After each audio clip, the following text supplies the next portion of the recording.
Okay, good morning. Shalom Kulam. My name is Owen Griffiths, and I'm the president of the Jewish community in Mauritius, but I'm also a fervent conservationist.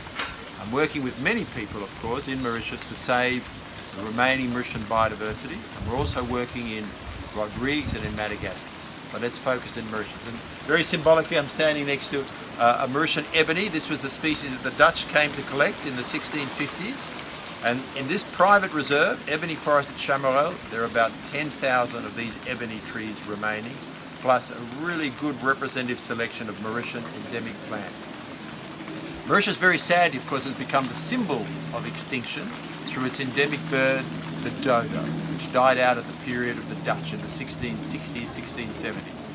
Since then, Mauritius has lost much of its native fauna and vast areas of native forest, with only about 2% of the native forest remaining.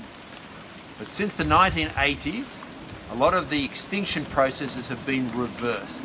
And I'm going to tell you a little bit about what we're doing to help with the reversal of those extinction processes.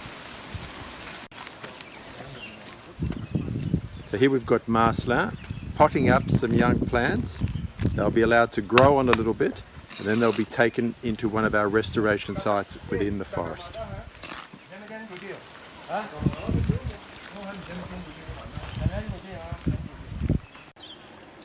Okay, this is our endemic plant nursery. We produce every year thousands of endemic plants. We either collect the seeds or we collect the young plants that have germinated under the parent plants. One of the problems, of course, is that the seed dispersers have mostly gone from Mauritian forests. So seeds fall to the ground, no seed dispersers, the plants germinate, and then they die in the shade of their parents. So when you uproot them, repot them, get them strong, and then we plant them in gaps in the forest, and that's one of the basic tools of our restoration project.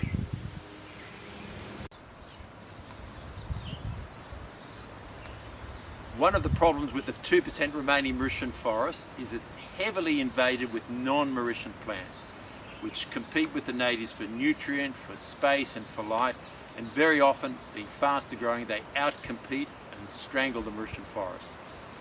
If you do nothing, the forest will gradually disappear.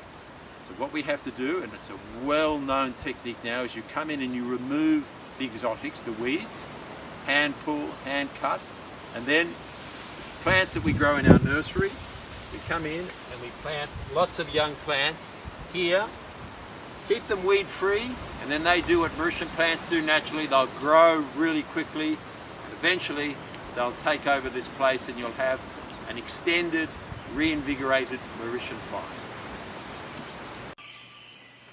So this is something we're very proud of. This is, if you like, our scorecard.